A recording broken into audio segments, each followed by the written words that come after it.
इनका आगाज करना है जी, एथिकल डिसीजन मेकिंग का। और ये इंशाल्लाह आज और कल में चैप्टर कंप्लीट हो जाएगा। ये चैप्टर सिर्फ 2 बातों को डिस्कस कर रहा है। अगर हम चैप्टर का आगाज देखें तो जहां लर्निंग आउटकम आ रहे हैं, बिजनेस एथिक्स क्या है और एथिकल फ्रेमवर्क हमारे पास क्या है। फ्रेमवर्क का मतलब है यानी जिस चीज को हम एलेबोरेट कर रहे हैं, फिर इसके ऊपर काम कैसे किया जाएगा। तो सबसे पहले तो आगाज में किताब ने क्या किया है, आपको यह समझाने की कोशिश की है कि यार एथिकल इश्यूज कहां इन्वॉल्व हो जाते हैं। यानी हम चीजों को 2 हिस्सों में बांटते हैं। एक है किसी चीज का लीगली ठीक होना और एक है उसका एथिकली ठीक होना। आमतौर पर कोई भी चीज इन दोनों क्राइटेरिया पर पूरा उतरनी चाहिए कि कोई चीज लीगली भी ठीक हो और एथिकली भी ठीक हो। बाद दफा कोई चीज लीगली ठीक हो जाती है, एथिकली ठीक नहीं होती। बाद दफा एथिकली ठीक हो जाती है, लीगली ठीक नहीं होती। तो प्रोफेशनल्स को यह सिखाया जा रहा होता है कि उन्होंने एथिकल डिसीजन मेकिंग कैसे करनी है।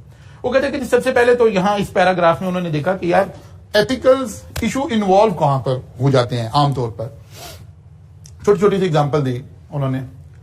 For instance, should a finance professional conceal figure in annual report to make the company profitable. ये एज ए अगर हम अपने प्रोफेशन से देखें तो मेन एथिकल इशू कहां इन्वॉल्व है। कहते हैं मेन एथिकल इशू यहां इन्वॉल्व है कि क्या एक चार्टर्ड अकाउंटेंट कंपनी में कोई टेम्परिंग करके उसको प्रॉफिटेबल शो करना चाह रहा है कि यार कंपनी के हालात बुरे हैं, कंपनी को फाइनेंस चाहिए, अगर इस वक्त प्रॉफिटेबल शो नहीं करेंगे तो काम खराब हो जाएगा, फिर तो लोग रिलाय नहीं करेंगे। तो क्या ये काम करना ठीक है कि नहीं है। या बहुत ज्यादा प्रॉफिट आ रहा है, क्या प्रॉफिट को हाइड करके टैक्सेशन को सेव कर लिया जाए।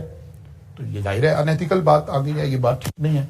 फिर उसने कहा इसी तरह कोई एक डॉक्टर है, वो किसी पेशेंट की तो डेथ ही हो रही है, क्या वो उस पेशेंट के वो ऑर्गन जो कहीं और इस्तेमाल हो सकते हैं वो पेशेंट की मर्जी के बगैर या उसके वर्सा की मर्जी के बगैर निकाल ले और भले उन्हें डोनेट भी कर दे। तो क्या ये बात एथिकली ठीक है कि नहीं है।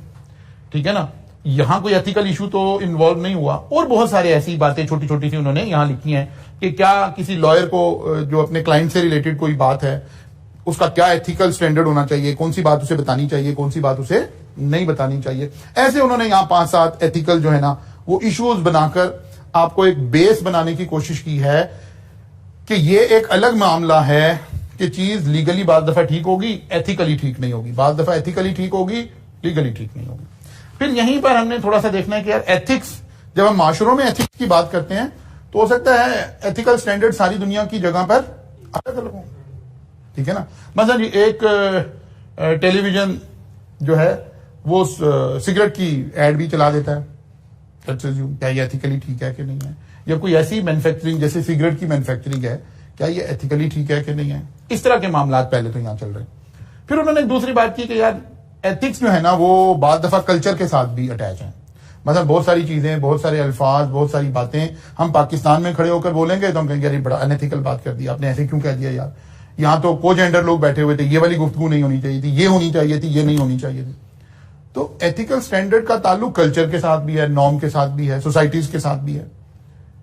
फिर वो कह रहे कि यार असल में ये तो एक ओवरऑल बात आ गई, लेकिन हम आपको असल में बिजनेस एथिक्स समझाना चाह रहे हैं। जो कल्चरल एथिक्स हैं, कौन से अल्फाज हैं, कौन मतलब आप पाकिस्तान में किसी पार्टी को जरा वो गधे का निशान दे दें इंतखाबी, तो कोई लेने के लिए तैयार नहीं होगा। यार ये मैं ये निशान मैं क्यों लूंगा, लेकिन अमेरिका में ले लेंगे। ठीक है ना, यहां उल्लू का निशान दे दें किसी को, कोई नहीं लेगा। अब कुछ चीज या इवन अब लोटे का ही निशान इस वक्त अगर दे दिया जाए तो वो कोई लेने के लिए तैयार नहीं होगा। तो इसका मतलब है कल्चर का इंपैक्ट आएगा कहीं ना कहीं। ठीक है ना, तो लेकिन फिर उसने ये सारा ओपनिंग पैराग्राफ बना के उसने केस बिल्ड इन कर दिया कि यार एथिक्स भी किसी चीज, किसी बला का नाम है। तो उसने कहा नहीं हम असल में तो आपसे बिजनेस एथिक्स की बात कर रहे हैं। जाहिर है आप चार्टर्ड अकाउंटेंट बनने जा रहे हैं तो आपसे बिजनेस एथिक्स की बात करने जा रहे हैं। वो कह रहे जब बिजनेस एथिकली काम करेगा तो उसका फायदा क्या होगा, बिजनेस सेंस ऑफ एथिक्स या कल्चर का हमें फायदा क्या होगा। वो कहते हैं सबसे पहला फायदा होगा जो आपके एम्प्लॉयज होंगे ना, उनका जो कमिटमेंट लेवल होगा ना टुवर्ड्स द कंपनी वो इंक्रीज हो जाएगा। अगर ये पता चले एम्प्लॉय को कि यार हम एक ऐसी कंपनी में काम कर रहे हैं जो एथिकल स्टैंडर्ड को मेंटेन करती है और मेरे से भी एथिकल चीजें रिक्वायर कर रही है, तो ethic contribute to employee commitment greatly when employee trust that the company is working for the benefit of it employee and greater public as well. वो कहते हैं जब कंपनी के एम्प्लॉयज को यह पता चले कि ये मेरे लिए भी और सोसाइटी एज अ होल के लिए भी, जनरल पब्लिक के लिए भी, ये बात हमेशा ऐसे सोच के चलते हैं कि यार ये बात एथिकल है या एथिकल नहीं है। इससे एम्प्लॉय का जो मोरल है, जो कमिटमेंट है, जो लॉयल्टी है टुवर्ड्स योर ऑर्गेनाइजेशन, वो डेफिनेटली क्या हो जाएगी, इंक्रीज हो जाएगी। फिर वो कहते हैं इसी तरह से इन्वेस्टर कौन लोग हैं, जिन्होंने कंपनी में पैसे लगाए हुए हैं, जो शेयर खरीद रहे हैं, डिबेंचर खरीद रहे हैं, उनका भी ट्रस्ट इंक्रीज होगा डेफिनेटली कि यार इस कंपनी के शेयर खरीदें, ये एथिकल लोग हैं, ये मेरे साथ कोई ज्यादती नहीं करेंगे, ये प्रॉफिट को अनड्यू डिक्रीज नहीं करेंगे, कोई एम्बेजलमेंट नहीं करेंगे, कोई फ्रॉड नहीं करेंगे, ये एथिकल लोग हैं, ये एथिकल उसके ऊपर चल रहे होंगे। अब जनरली हमने माशरे में क्या किया हुआ है, खास तौर पर जिस तरह की सोसाइटी में हम रह रहे हैं, हमारे यहाँ एथिक्स का जनाजा निकला पड़ा है, ठीक है ना। हम एथिकली चीजों को नहीं सोचते। फिर बाद दफा क्या होता है कि हम कुछ लोगों से एथिक्स एक्सपेक्ट करते हैं और कुछ लोगों से हम एथिक्स एक्सपेक्ट कर ही नहीं रहे होते। जिंदगी में जब जिंदगी की बातों से हम देखते हैं तो जिनसे आप ज्यादा एथिक्स एक्सपेक्ट कर रहे होते हैं, जब आपका उनसे वास्ता बढ़ता है तो पता चलता नहीं एथिकल ग्राउंड पे तो ये लोग सबसे कमजोर हैं। मसलन आप किसी रिलीजियस आदमी के साथ आपकी एक्सपेक्टेशन क्या होगी, यार मैं तो गुनाहगार आदमी हूं, मैं तो नमाज नहीं पढ़ रहा, मैं तो रोजे नहीं रख रहा, लेकिन ये बंदा तो रोजे रख रहा है, नमाज पढ़ रहा है, ये ज्यादा एथिकल होगा। लेकिन आप बिजनेस डीलिंग में कभी भी देख लें, किसी ऐसे दुकानदार से चीज खरीदें, किसी ऐसे उससे करें, तो जनरली उसके एथिक्स लेवल एक आम आदमी के एथिक्स लेवल से भी खराब निकलेंगे। Where as being a professional हम ये सीख रहे हैं कि यार एथिक्स तो हर एक को रिक्वायर्ड है, ठीक है ना। अगर आपकी कंपनी एथिकल होगी तो आपको दूसरा बेनिफिट ये होगा कि इन्वेस्टर का कॉन्फिडेंस आपकी कंपनी पे ज्यादा हो जाएगा, हाई हो जाएगा, क्योंकि वो एक्सपेक्ट कर रहा है कि ये अनड्यू मेरे साथ कोई भी काम नहीं कर रहे होंगे। दूसरा बेनिफिट आ गया। तीसरा वो कहता है कि आपकी कस्टमर सेटिस्फेक्शन भी इंक्रीज हो जाएगी। जाहिर है कस्टमर में भी ये इंप्रेशन चला जाएगा थोड़े से दिनों के अंदर ही कि यार ये हाईली एथिकल लोग हैं, ये एथिक्स के ऊपर कोई कंप्रोमाइज नहीं करेंगे, तो कस्टमर सेटिस्फेक्शन इंक्रीज होगी। कस्टमर सेटिस्फेक्शन इंक्रीज होगी तो ऑब्वियसली कंपनी की लॉन्ग टर्म के अंदर कस्टमर का रिलेशन इंक्रीज होगा, प्रॉफिटेबिलिटी इंक्रीज हो जाएगी। फिर इसी तरह से जो कंपनी के अनएथिकल डिसीजन अगर कंपनी नहीं ले रही है, तो जब पब्लिक में उसका इंप्रेशन बेहतर होगा, इन्वेस्टर का कॉन्फिडेंस अच्छा होगा, एम्प्लॉय ज्यादा लॉयल हो जाएंगे, कस्टमर सेटिस्फाइड हो जाएंगे, तो ये सारी चीजें अल्टीमेटली ट्रांसलेट होकर कहां आ जाएंगी, प्रॉफिट में हो जाएंगी। तो ये भी केस ही बिल्ट हो रहा है कि ये सारा कुछ ऐसे चल रहा होगा। असल बात यह है कि यार गाइडेंस ऑन एथिकल इशू, हम प्रोफेशनल्स के लिए गाइडेंस क्या है, ये मोस्ट इंपॉर्टेंट एरिया है। अगर इस चैप्टर में से कोई सवाल आएगा तो ये एरिया हमारा मोस्ट रेलिवेंट एरिया, इसको इंपॉर्टेंट मार्क कर लें। वो कह रहा है जी दो जगह से हमें, दो तरीके से हमें एथिकल गाइडलाइन मिलती है। एक अमेरिकन अकाउंटिंग स्टैंडर्ड्स यानी स्टैंडर्ड मॉडल से हमें मिलती है, और एक टुकर्स 5 क्वेश्चन मॉडल है, ये भी इसके आखिर में चैप्टर के जाकर आ रहा होगा। इसके दरमियान में वो कहता है कि यार भाई आप तो पाकिस्तान में है, तो आपको institute of chartered accountant of Pakistan का कोड ऑफ एथिक्स क्या है वो आपको क्या बता रहे हैं। इसका मतलब है हमारे से रिलेटेड सबसे ज्यादा क्या बात पूछी जाएगी, ये बात पूछी जाएगी कि बीइंग ए मेंबर, मेरा इंस्टीट्यूट, उसने भी तो मुझे कोई कोड ऑफ एथिक्स बता रखे होंगे ना कि मैंने काम कैसे करना है, वो मुझे कैसे ऑब्जर्व कर रहा है। तो कह रहा है कि जी आईकैप के जो एथिक्स स्टैंडर्ड हैं, जो कि क्योंकि आईकैप खुद क्या है, आईफैक का मेंबर है, इसका मतलब है आईफैक, आईकैप जो accounting international federation of accountant है, वो हम अकाउंटेंट से एथिकली क्या बातें कर रहा है। तो फंडामेंटल प्रिंसिपल ये 5 हमें नजर आएंगे, इनको रटा लगाना आपको। Integrity, objectivity, professional competence and due care, confidentiality and professional behaviour. वो कहते हैं हर चार्टर्ड अकाउंटेंट को इन 5 बातों के मुताबिक काम करना है। ये बातें आपने यकीनन ऑडिट के पेपर में भी आप पढ़ रहे होंगे, R2 में भी कहीं पढ़ी होंगी, और टैक्स में भी कहीं थोड़ी बहुत डायरेक्टली इनडायरेक्टली आ गई थी। ये वही वाली बातें हैं। तो सबसे पहले कि इंटेग्रिटी से मुराद क्या है, a chartered accountant must be honest and straight forward in his professional and business dealing. वो कहते हैं कि एक चार्टर्ड अकाउंटेंट को, एक प्रोफेशनल इंसान को स्ट्रेट फॉरवर्ड होना चाहिए। उसे रख रखाव रख के या क्लाइंट नाराज हो जाएगा, ये स्टेटमेंट तो मुझे देनी चाहिए थी, ये तो नहीं देनी चाहिए थी, ये तो मुनासिब है नहीं, जो स्ट्रेट फॉरवर्ड बात है आपको उसको करना है।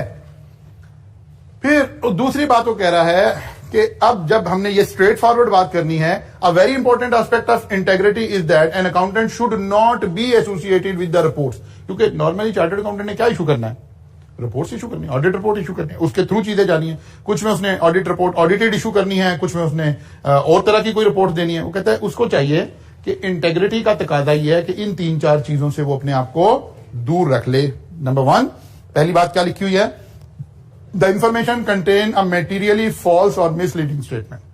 कोई भी ऐसी चीज जहां पे कोई फॉल्स मिसलीडिंग स्टेटमेंट दी गई है, इस स्टेटमेंट से उसको अपने आप को पीछे कर लेना चाहिए। यानी इस तरह की ऑडिट रिपोर्ट साइन नहीं करनी चाहिए, इस तरह के फाइनेंशियल अकाउंट्स के ऊपर बात नहीं करनी चाहिए। क्यों? क्योंकि इसकी इंटेग्रिटी से मुतासिर हो जाएगी। The information contain a statement that has been prepared and provided, वो कहते हैं कोई ऐसी स्टेटमेंट जो कि केयरलेस होके बनाई गई है, जिसको हमें पता है कि यार ये इंफॉर्मेशन इतनी ठीक कोई नहीं होगी, ये केयरलेस इंफॉर्मेशन है, रिलायबल इंफॉर्मेशन है नहीं है, मैं इसके ऊपर बैठकर स्टेटमेंट दे रहा हूं, मैं इसके ऊपर कोई एनालिसिस कर रहा हूं, नहीं, मेरा इंटेग्रिटी का तकाजा है कि मैं इसके ऊपर बात ना करूं, ठीक है ना। बाद दफा आ जाता है को आपकी जिंदगी में ऐसी सिचुएशन आ जाती है, ये जाहिर प्रोफेशनल गुफ्तगू हो रही है सारी की सारी, कि जहां आपको कहा गया कि यार इसके ऊपर कमेंट कर दें, आपको पता है ये तो सारी चीजें फेक हैं, बेसलेस हैं, तो हमें हमारी इंटेग्रिटी का तकाजा है कि हम अपने आप को इन चीजों के साथ एसोसिएट ना करें।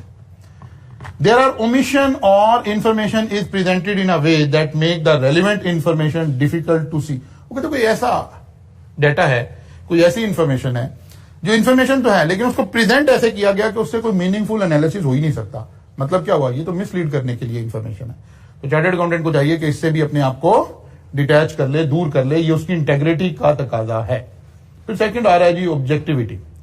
ऑब्जेक्टिविटी का मतलब क्या है कि an accountant must not allow his professional और business judgement to be affected bye.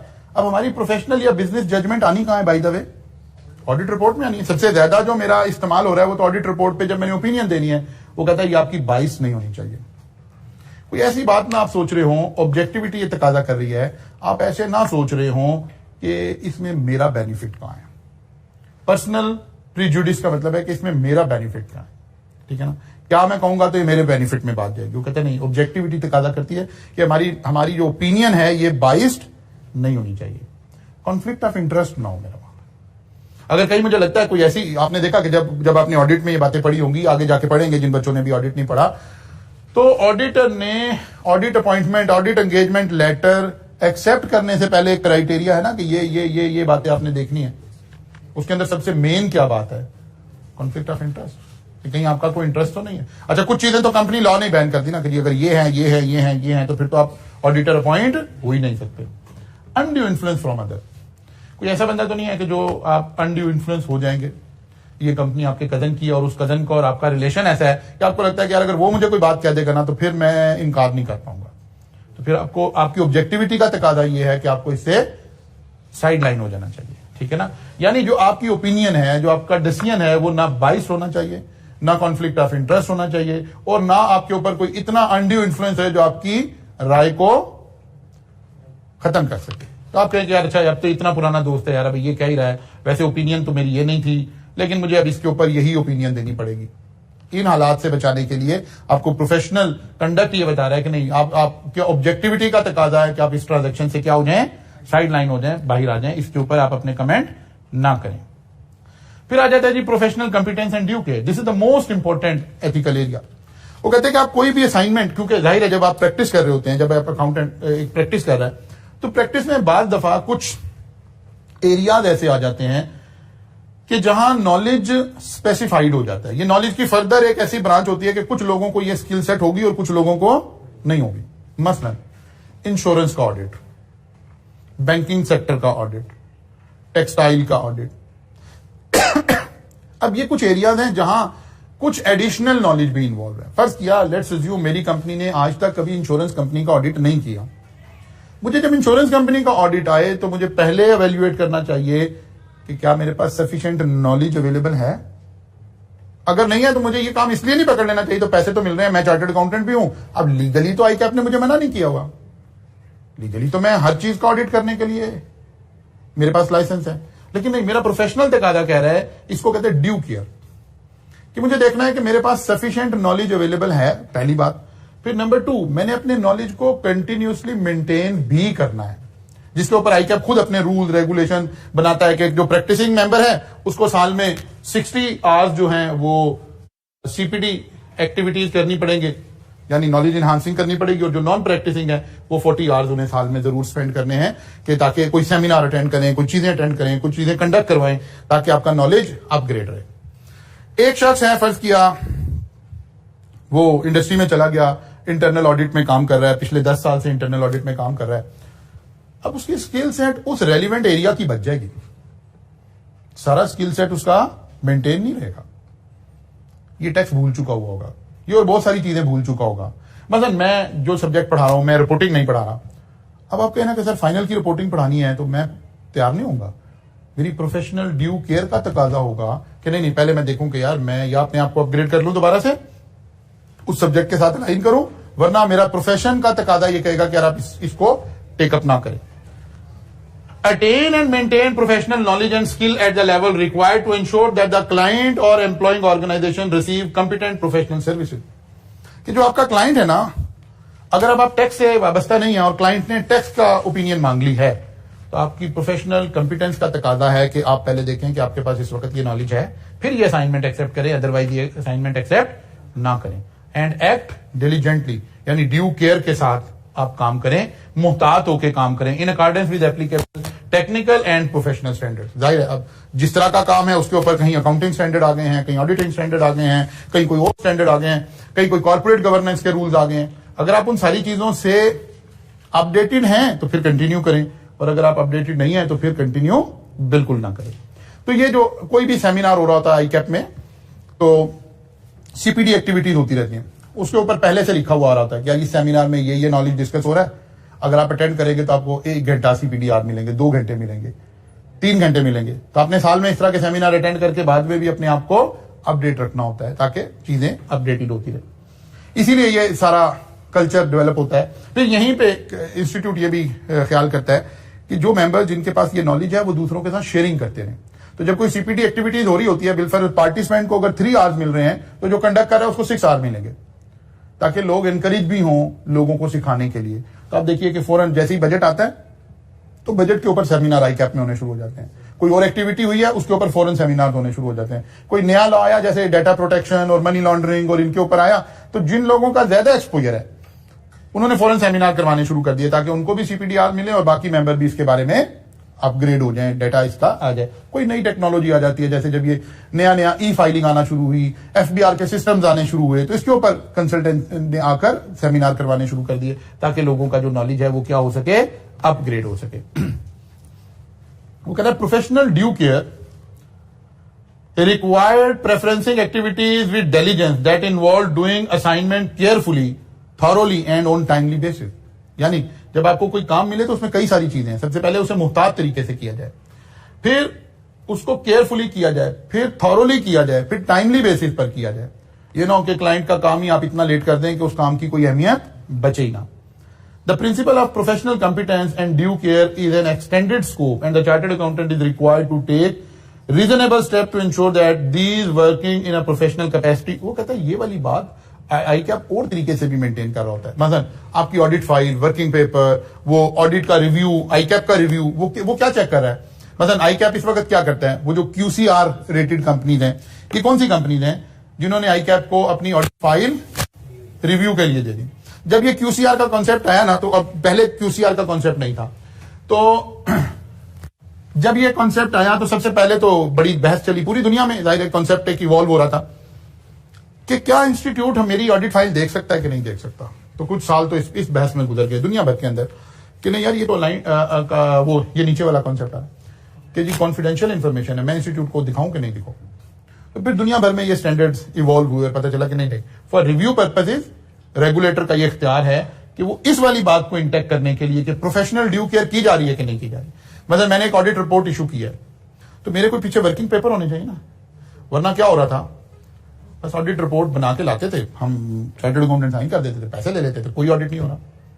Without conducting audit, auditor जो छोटी फर्म्स थी वो क्या कर रही थी, वो ऑडिट रिपोर्ट इशू करती जा रही थी। लेकिन वो बहुत छोटे क्लाइंट का रह गया। अब वो जो भी थोड़ा सा रीजनेबल क्लाइंट है वो तो क्यूसीआर रेटेड कंपनी से कम पे ऑडिट करवाने के लिए अब तैयार नहीं है। फिर यहीं से तो वो कॉन्सेप्ट आना शुरू हुआ ना कि जी स्टेट बैंक के पैनल पे कौन सी कंपनीज हैं, फुला कंपनीज कौन सी हैं, ताकि रिलायबल और जिसकी थोड़ी गुडविल बेहतर हो उससे ऑडिट करवाया जाए। तो क्यूसीआर के अंदर यही प्रॉब्लम है कि आईकैप आपकी कोई भी ऑडिट फाइल चेक कर सकता है। अब उसने चेक क्या करना है, यही चेक करना है कि यार आपने डेटा वेरीफाई किए थे नहीं किए थे, फुला चीज की थी, ये काम किया था। तो इंस्टीट्यूट का भी इसके अंदर जाहिर है रोल आ जाएगा कि वो प्रोफेशनल ड्यू केयर को मेंटेन करवाए। इसी तरह एचसीसीपी ने कुछ इख्तियारात ले लिए, कंपनी लॉ ने कुछ इख्तियारात ले लिए। तो इस तरह से ये दुनिया भर के अंदर चीजें जो है वो इवॉल्व होना शुरू। फिर एक और अहम बात आ गई कॉन्फिडेंशियलिटी। कॉन्फिडेंशियलिटी ये बताती है कि यार ऐसा ना हो कि आपके पास जो इंफॉर्मेशन आई है आप कल को क्लाइंट को ही थ्रेट कर रहे हो या लोगों को बताते फिर रहे हो मतलब जाहिर है जब आप ऑडिट में जाएंगे तो क्लाइंट के बहुत सारे एरियाज होंगे जो वीकनेसेस होंगी जो आपके सामने आएंगी। अब मैंने कौन सी डिस्क्लोज करनी है और कौन सी नहीं करनी है? मैंने वो डिस्क्लोज करनी है जो मैं लीगली बाउंड हूं डिस्क्लोज करने के लिए। इसके अलावा जो इंफॉर्मेशन है वो मुझे बताना जरूरी नहीं है। हाँ, कुछ जब आप अकाउंटिंग स्टैंडर्ड पढ़ रहे हैं, ऑडिटिंग स्टैंडर्ड पढ़ रहे हैं, कंपनी लॉ, ये 3 चीजें मिलकर ऑडिट का फ्रेमवर्क बनेगा ना, तो देखना है कहां मैं बाउंड हूं कि मैं ये चीज डिस्क्लोज जरूर करनी है और किसके सामने डिस्क्लोज करने के लिए मैं बाउंड हूं, कहां डिस्क्लोज करनी है। क्या मैं शाम को टॉक शो में बैठकर कोई गुफ्तगू करूंगा किसी उसके ऊपर जाकर कि आप मुझे ये अलाउड है, या मैंने जो ऑडिट रिपोर्ट बनानी है वहां मैंने ये डिस्कस करनी है। तो कॉन्फिडेंशियलिटी भी हमारे से एक इंतहाई प्रोफेशनल बिहेवियर रिक्वायर कर रही होती है। The principle of confidentiality require an accountant to respect the confidentiality of the information acquired as the result of professional and business relationship. This means that an accountant shall be alert at the possibility of inadvertent disclosure including a social environment and practically to the close business। वो कहता है कि आपको वही बात देखनी है कि कहां जरूरी है, कहां मेरा ये इंफॉर्मेशन किस जगह बताना जरूरी है। मैं किसी गलत जगह ना बता रहा हूं, सोशल मीडिया पे ना बता रहा हूं, बिजनेस से बाहर। मतलब कुछ बातें हैं जो आपने अगर ऑडिट आप पढ़ रहे हैं तो आपने मैनेजमेंट लेटर में बतानी है। मतलब वीकनेसेस ऑफ इंटरनल कंट्रोल की कोई बात है, कोई और इस तरह की चीजें हैं। कुछ चीजों के ऊपर बात हो रही है कि नहीं ये रिपोर्ट का हिस्सा बनेगा। अच्छा, रिपोर्ट का हिस्सा कैसे बनेगा, कौन से वाली रिपोर्ट मैंने इशू करनी है, ये एम्फेसिस ऑफ मैटर बनेगा या क्या बनेगा। जहां मुझे कहा जा रहा है वहीं मैंने अलाउ करना है इसको। Maintain confidentiality of information with in the firm और एम्प्लॉइंग ऑर्गेनाइजेशन। मतलब ऑर्गेनाइजेशन का कोई एक वीक पॉइंट आया है तो क्या उसी के एम्प्लॉइज में भी मुझे ऑर्गेनाइजेशन को बताना की जरूरत है कि यार ये तुम्हारे मालिक तो ऐसे कर रहे हैं, ये तो ये हो रहा है? Obviously not. मुझे हर वक्त देखना पड़ेगा। वो जो पीछे हम देख रहे थे ना 5 क्वेश्चन, वो यही बताएंगे। वो 5 क्वेश्चन में हम यही डिसाइड कर रहे होंगे कि क्या मैं लीगली बाउंड हूं ये बात बताऊं। अगर बाउंड नहीं हूं तो फिर कॉन्फिडेंशियलिटी का तकाजा है कि मुझे ये इंफॉर्मेशन डिस्क्लोज नहीं करनी चाहिए। अच्छा जी, maintain confidentiality of information disclose by prospective client और एम्प्लॉइंग ऑर्गेनाइजेशन। बाद दफा आप 2 जगह पर काम कर रहे हैं, कंपेटिटर के दोनों का ऑडिट आप ही कर रहे हैं, क्योंकि जो लोग जरा किसी एक सेक्टर में काम कर रहे हैं तो वो तो नॉर्मली उस सेक्टर की सारी कंपनीज का ऑडिट वही कर रहे होंगे, ज्यादातर का कर रहे होंगे। तो क्या इधर का डाटा उधर, उधर का डाटा इधर, ये बताया जा सकता है? नहीं। मेरी प्रोफेशनल रिक्वायरमेंट है कि मैं इस लेवल पर भी कॉन्फिडेंशियलिटी को क्या करूं, मेंटेन रखूं। Not disclose confidential information acquired as a result of professional and business relation outside the firm or employing organization without proper and specific authority unless there is a legal or professional duty or right to disclose। मतलब professional duty का क्या मतलब है? मुझे कोई FBR की तरफ से नोटिस आ गया, मुझे कोई नैब की तरफ से नोटिस आ गया कि आप ऑडिटर है, इस बात को बताइए आपके सामने ये बात आई है कि नहीं आई।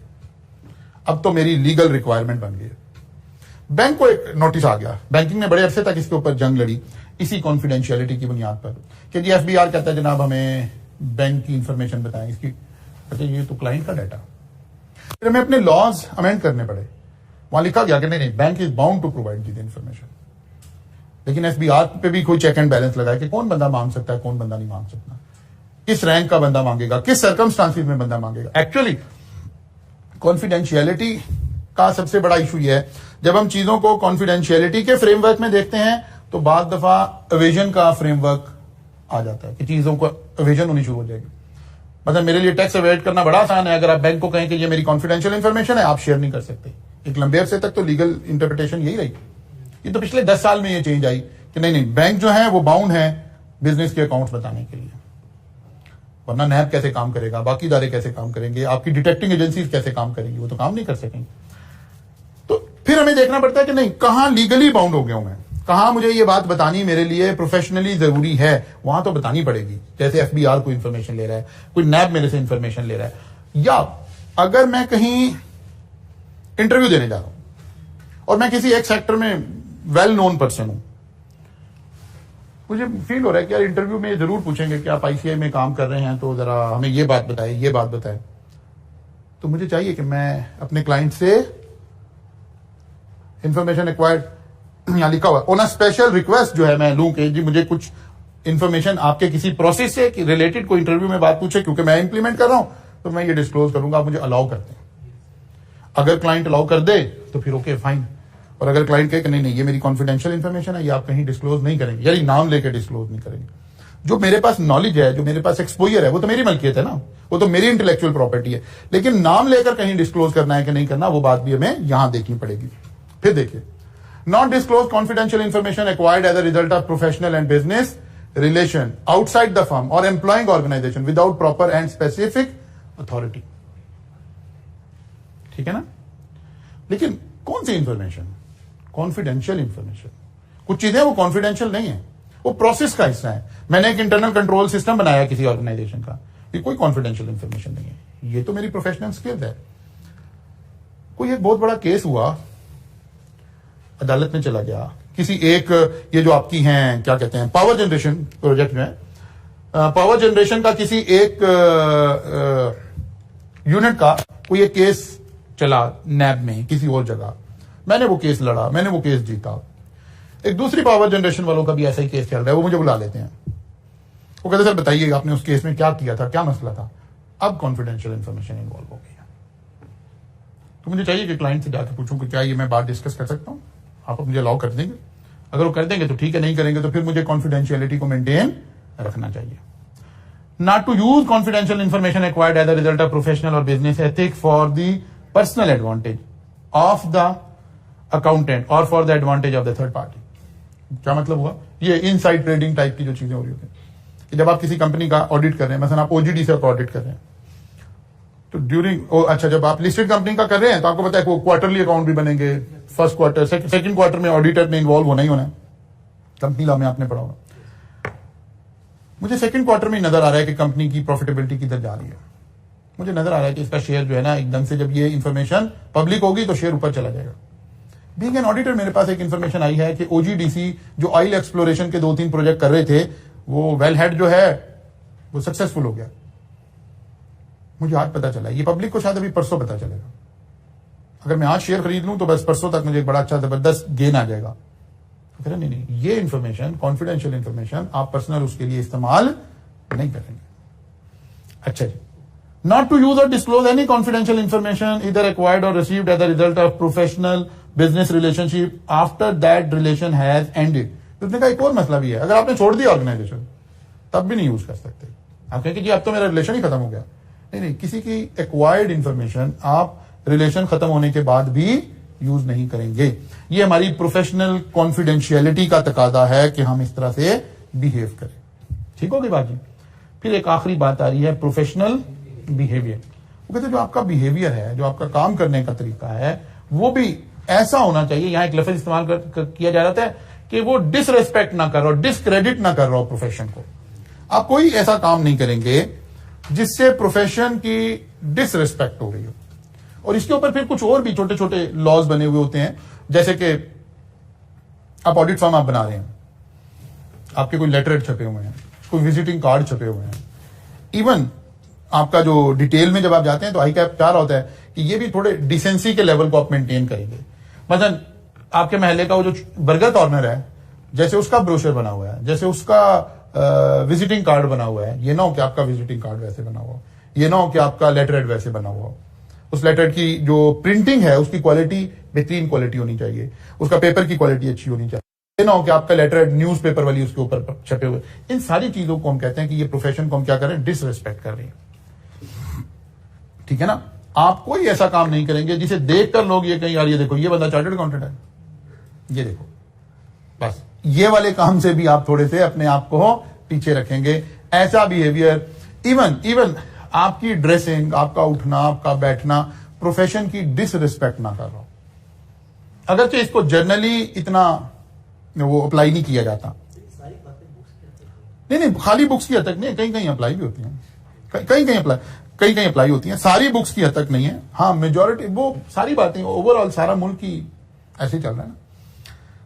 लेकिन कहा यह जाता है, जब हम नए नए इस प्रोफेशन में आए, पता नहीं झूठ सच में ऐसे वो रिकॉर्डिंग भी हो रही है, पता नहीं वल्ला वाला, कहा यह जाता था जब हम आपके वाले लेवल पे थे ना, अभी आर्टिकल्स कर रहे थे और फाइनल के स्टूडेंट थे, समथिंग लाइक दैट। उस वक्त एक बात बड़ी मशहूर हुई, ये माल रोड के ऊपर एक वो दही भले वाला को बड़ा मशहूर था, तो कोई 2 चार्टर्ड अकाउंटेंट वहां खड़े हुए रेडी पर दही भले खाते थे। ये मशहूर उस वक्त वल्ला वाला में, इसका कोई रियलिटी से ताल्लुक है कि नहीं।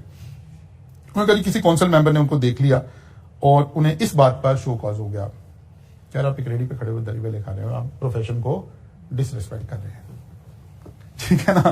तो कहने अच्छा ये तो चले, ये तो पता नहीं ठीक है कि नहीं है, लेकिन नहीं, स्टेशनरी के ऊपर, आपके लेटर हेड के ऊपर, आपकी बजट की समरी आई है, जैसे बजट आता है उसके बाद वो एक बजट ब्रीफिंग बनती है, वो पब्लिश होती है, वो आप अपने क्लाइंट्स को भेजते हैं, आप उसके अंदर तो अगर जरा सा भी क्वालिटी को कंप्रोमाइज कर लें तो, और आईकैप के पास ये इन्फॉर्मेशन चली जाए तो यस उसके ऊपर शोकाज हो जाता है। अब तो उन्होंने इसीलिए पीडीएफ में कर दिया। नहीं, आईकैप की अपनी बुक्स तो अच्छी क्वालिटी थी, अगर आप जो अभी लेटेस्ट अब आई हैं जो, अच्छा अब आई नहीं, लेकिन आईकैप को चाहिए, अगर ऐसा है तो आईकैप को चाहिए, बिल्कुल बिल्कुल इसको देखे कि आप प्रिंटिंग अगर आप एक्स पार्टी भी करा रहे हैं तो दूसरे से भी करा रहे हैं, थर्ड पार्टी से भी करा रहे हैं, तब भी इसका रीजनेबल स्टैंडर्ड मेंटेन होना चाहिए। ये वहीद बुक डिपो जैसी किताबें नहीं होनी चाहिए जो आईकैप की किताबें आ रही हो। यस, और अगर ऐसा हो रहा होगा क्योंकि तभी नई नई पब्लिश होनी शुरू हुई है, ये अगर खुदा ना खास्ता ऐसा हो तो बिल्कुल मेंबर इसके ऊपर फौरन शोकॉज कर देंगे इसको, तो कहेंगे कि नहीं ऐसे नहीं होना चाहिए। बहरहाल मेंटेन किया जा रहा होता है, ऐसे नहीं होता। आईकैप जो है वो अपनी क्वालिटी को, अपनी चीजों को मेंटेन कर रहा होता है, ऐसा नहीं है कि बिल्कुल प्रोफेशन को छोड़ा हुआ है। देखिए पूरी दुनिया भर में आपकी शनाख्त अगर है तो उसमें कहीं आईकैप का रोल है कि नहीं है? क्या सारी दुनिया में हमारे डॉक्टर्स की ऐसी शनाख्त है? क्या इंजीनियर्स की ऐसी शनाख्त है? नहीं है। अगर हमारे किसी प्रोफेशनल बॉडी की दुनिया भर में कोई रेपुटेशन है तो उसका एक बड़ा क्रेडिट किसको जाएगा? ऑब्वियसली आईकैप को जाएगा। फिर हमारा जो इस सारे के अंदर जो एजुकेशन का निजाम मेंटेन किया हुआ है, आप इसके ऊपर कभी सवालिया निशान नहीं उठा सकते। मतलब अगर आप समझ लें कि इस वक्त जनरल साहब का बेटा भी, चीफ ऑफ आर्मी स्टाफ का बेटा भी अगर आईकैप के पेपर दे रहा हो तो उसको कोई बेनिफिट नहीं मिल सकता उसके वालिद के चीफ ऑफ आर्मी स्टाफ होने का। नेवर, पॉसिबल नहीं है। ऐसा कोई प्रोफेशन पाकिस्तान में, कोई इदारा लेके आए जहां आप ये बात इतने डंके की चोट से कह सकते हो। नहीं, तो वो सारा कुछ एक्शन हुआ ना, एक्शन हुआ उसके ऊपर, और वो टीचर आईकैप का मेंबर नहीं था, वो टीचर आईकैप का मेंबर नहीं था। और ये तो थोड़ा ये आईटी शाईटी ये कुछ हुआ तो आप उसको इस एंगल से देखें कि यही सब कुछ और जगह भी हो रहा है। कहीं हाईलाइट हुआ, ठीक है ना, कहीं हाईलाइट नहीं हुआ, यहां हाईलाइट हुआ। वो प्रेसिडेंट साहब आए लाहौर में और वो बड़ा उसके ऊपर बहुत ज्यादा उसके ऊपर मतलब मेंबर ने कंसर्न शो किया फौरी तौर पर। इस तरह का कोई इवेंट हो जाए तो मीटिंग्स के अंदर, एजीएम्स के अंदर उसकी बात पहुंचती है कि नहीं ये नहीं होना चाहिए था, ये क्यों हो गया, इसको देखा जाए, प्रोफेशन इससे डिसरिस्पेक्ट हो रहा है। मैं वही कह रहा हूं ना, आपको हर इंस्टीट्यूट के हो जाते हैं, लेकिन आपको आईकैप में इस तरह के मामला इन जनरली बिल्कुल नजर नहीं आएंगे। ये कुछ टेक्नोलॉजी के वो जो हुए मामला, ये कोविड के अंदर और इस तरह के कुछ मामला हुए, अदरवाइज नहीं, बड़े से बड़े इंस्टीट्यूट के हो जाते हैं। लेकिन आईकैप ने उसको इंटैक्ट रखा। ये क्रेडिट जाता है ना इंस्टीट्यूट को, ये क्रेडिट जाता है कि ठीक है, इंप्रूवमेंट की गुंजाइश हर जगह मौजूद है। ये नहीं हम कह रहे कि आईकैप एक आइडियल इदारा हो गया है और अब यहां कोई इंप्रूवमेंट की गुंजाइश नहीं है, नहीं, ऐसा हरगिज नहीं है। लेकिन बहुत से मामला में बहुत सौ से हम बेहतर है। इसी वजह से प्रोफेशन की रिस्पेक्ट अभी भी इंटैक्ट है। कोई बंदा ये नहीं कहता कि यार ये जाली डिग्री लेके आ गया है, ये बंदा चार्टर्ड अकाउंटेंट बन के आ गया, ये नालायक आदमी है। देखिए बगैर मार्क्स के, बगैर ग्रेड के, बगैर जीपीए के कोई और डिग्री दिखाएं पाकिस्तान में, जहां पे एम्प्लॉयर को ये नहीं दे रहे इख्तियार कि आप खुद ग्रेड कर ले। आपने एफएससी में नंबर दे दिए, एम्प्लॉयर ग्रेजुएशन में नंबर दे दिए और ना कुछ दिया, जीपीए दे दिए, एम्प्लॉयर के पास ऑप्शन आ गया ना आपको ग्रेडिंग कर ले। ये वाहिद इदारा है जो कहता है कि यार जब मैंने मेंबर बना दिया तो बस खत्म हो गई बात। आपके पास ये इख्तियार नहीं, आप कहें कि ये ए चार्टर्ड अकाउंटेंट और बी चार्टर्ड अकाउंटेंट। हाँ, आप उसकी बाकी स्किल्स के ऊपर देख लें, इंटरव्यू कर लें, उसकी पर्सनैलिटी के ऊपर देख लें, नॉलेज के ऊपर बात कोई ना करे। ये क्रेडिट है कि नॉलेज के ऊपर बात नहीं करने दी जा रही है, मार्क्स नहीं दिए जा रहे हैं, ग्रेड नहीं दिए जा रहे हैं, डिवीजन नहीं दिया जा रहा, जीपीए नहीं दिया जा रहा। वो कह रहे हैं बस ठीक है, हम कह रहे हैं मेंबर है तो बस मेंबर है। हम कह रहे हैं कि अब इसे टैक्स आ गया है, अब इसे ऑडिट आ गया है, अब इसे फलां पेपर आ गया, तो बस इसका मतलब है आ गया। पाकिस्तान के एनवायरनमेंट में इस तरह से चीजें मेंटेन करना ये इतना आसान नहीं था। इसका क्रेडिट जाहिर है इंस्टीट्यूट को जाता है। तो ये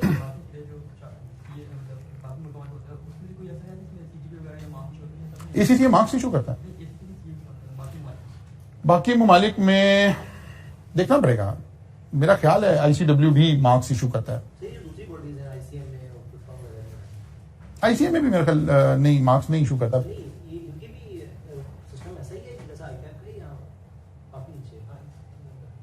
आईसीएमए का तकरीबन बेहतर है। आईसीएमए और ये दो लीडिंग इदारे हैं और इनके यहाँ क्वालिटी ऑफ एजुकेशन और वो दोनों के ऊपर काफी रीजनेबली गुड है। लेकिन आईसीएमए में प्रॉब्लम यह है कि वो लीगल शेल्टर नहीं ले पाए और ये लड़ाई चलती रहती है, अक्सर चलती रहती है इंस्टीट्यूट की। अभी पिछले 1-2 साल पहले भी उन्होंने कुछ थोड़े लीगल राइट्स लेने की कोशिश की, ऑडिट राइट लेने की कोशिश की, और लेकिन ज़ाहिर नहीं ले पाए। फिर ICAP इधर से भी एक्टिव हो जाता है, कंपनी लॉ में अपने उसको मेंटेन रखता है।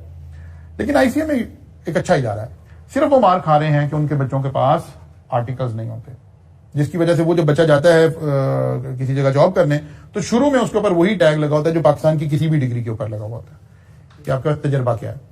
आपके इंस्टीट्यूट का सबसे बड़ा कमाल यह है कि जब आप क्वालिफाई करके निकलते हैं तो आपसे कोई ये नहीं पूछ सकता कि आपके पास एक्सपीरियंस क्या है, क्योंकि 3-3.5 साल का आपके पास एक रेलिवेंट एक्सपीरियंस होता है। फिर ICAP इतना मोहतात रहता है, जैसे एक हमने इनोवेशन की, इंडस्ट्री के अंदर आर्टिकल्स शुरू करवाए, तो एकदम से बहुत सारी इंडस्ट्री को नहीं आर्टिकल्स की ऑप्शन दे दी, कुछ इदारों को ऑप्शन देकर फिर वेट किया गया कि यार ऑब्जर्व करते हैं क्या होगा जब ये लोग मार्केट में आएंगे, बच्चे मार्केट में पहुंचेंगे, इस वाले चार्टर्ड अकाउंटेंट और एक उस वाले चार्टर्ड अकाउंटेंट में कोई बड़ा मेजर डिफरेंस तो नहीं क्रिएट हो रहा।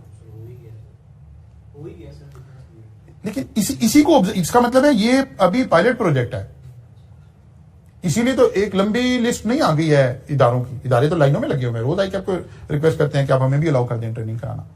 नहीं, उसको होल्ड किया जा रहा है, उसके लॉन्ग रन इफेक्ट देखे जा रहे हैं कि क्या इफेक्ट आएंगे, कितने का इफेक्ट आएंगे। एक दूसरी तरफ ना बच्चों के आर्टिकल के मसाइल भी चल रहे थे, उनको भी कहीं टेकअप करना था, लेकिन क्वालिटी के ऊपर कंप्रोमाइज भी नहीं करना था कि क्या ऐसा टैग लग जाएगा कि फॉर एवर एक बंदा उस कैटेगरी में और उसमें चला जाएगा। अगर ICAP को ये फीलिंग आई तो इसको खत्म कर देंगे, और अगर लगा कि नहीं यार 1-2 साल में ये टैग हट जाएगा, फिर एक नॉर्मल चार्टर्ड अकाउंटेंट की तरह ही होगा, तो फिर ही कंटिन्यू रहेगा। यानी कहीं ना कहीं चीजों को ऑब्जर्व किया जा रहा होता है, क्वालिटी को देखा जा रहा होता है, इसके ऊपर बिल्कुल भी कंप्रोमाइज नहीं किया जा रहा होता कि आप ये कहीं देखें। सारे मुल्क के अंदर टॉप रैंक की जो जॉब का जो आखिरी स्टेटस हो सकता है, CEO, CFO, उसमें कौन लोग बैठे हुए हैं? सब ये लोग बैठे नहीं। MBA कहां बैठे हैं? नहीं, वो 1-2 इदारों के MBA बैठे हैं, 1-2 इदारों, और उसके लिए भी चाहिए कि वो आपके वालिद साहब कोई हो, जनरल साहब हो, कोई हो, आप असद उमर हो, कुछ हो, फिर है। नॉर्मल नहीं है, नॉर्मल नहीं है। जनरली 80% एटलीस्ट ऑक्यूपेंसी हमारे पास है, वो CFOs की, CEOs की, CFOs की खासतौर पर, हाँ ठीक है, 80% ऑक्यूपेंसी तो चार्टर्ड अकाउंटेंट की। इसका मतलब है कहीं आपका इंस्टीट्यूट रोल प्ले कर रहा है, ठीक है ना। ऐसे नहीं है कि जी बस आप ऐसे ही हैं जी जैसे किसी पंजाबी यूनिवर्सिटी के स्टूडेंट थे, जहां मर्जी जा रहे हो, जो मर्जी हो रहा हो, जैसे मर्जी हो रहा हो। बिल्कुल ऐसा नहीं है। जहां जरा सी जरूरत आती है, सिलेबस को भी चेंज करने की कोशिश की जाती है, आर्टिकल्स को भी चेंज करने की कोशिश की जाती है। अब ये मनी लॉन्ड्रिंग और ये और इस तरह के मसाइल शुरू हुए तो आपके सिलेबस में फौरन वो चीजें डाल दी गई हैं। फिर डेटा साइंसेज और ये सारा कुछ आ गया। जब आप लोग पहले थे तो और तरह के कंप्यूटर कोर्सेज करके आप आगे चले जाते थे, उसको चेंज किया गया कि नहीं यार ये टाइम की जरूरत है, इसकी है। तो एक पॉजिटिव कॉन्ट्रीब्यूशन बहरहाल है। एक छोटा सा काम रह गया है जी हमारे पास, इसका तीसरा एरिया, ज्यादा मोस्ट इंपॉर्टेंट एरिया यही है एग्जामिनेशन के पॉइंट ऑफ व्यू से, और ये आपको 5-7 नंबर के लिए नजर आ भी जाएगा एग्जाम में। अब एक रह गया कि जी हमारे पास फ्रेमवर्क क्या है इसका, कल इसको डिस्कस करेंगे। तो इंशाल्लाह framework for ethical decision making जो है इसको कल डिस्कस करेंगे, कल यहां से आगे चलेंगे इंशाल्लाह।